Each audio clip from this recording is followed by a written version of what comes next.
Listen, I could sit here and tell you about the millions and millions of dollars I put into the bond market in Q4 of 2023, and how I keep my money ticking over in a money market fund, and how much money I make from fixed deposit income. But the only reason those numbers are even worth talking about, the amount of money I actually make from those practically bulletproof investments, is because I have money in the first place. And this is why people don't get rich from investing $10 into S&P 500.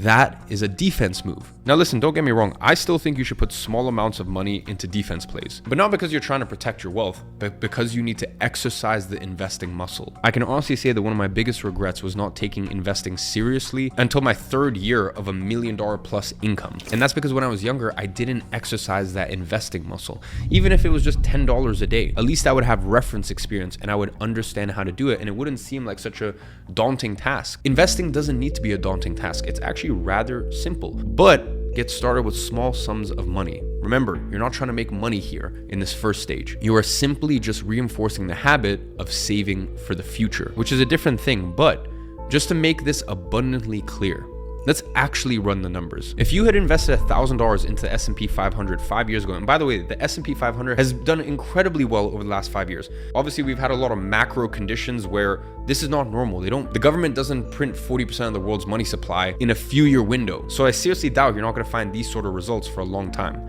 But anyways, if you invested $1,000 5 years ago, you would have approximately $1,700 now. Now, here's the thing, pretty much any other investment or asset class would have yielded you similar results.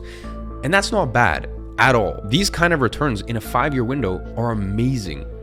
But if you have millions of dollars, because listen, even 1% of $100 million is still $1 million a year. At that point, your investments could suck and you'd still make obscene amounts of money. And that's why I think it's so funny when I see wealthy people making videos saying, oh, the secret is to diversify your portfolio. Yeah, of course, but you're forgetting something very crucial. You did not get rich diversifying shit.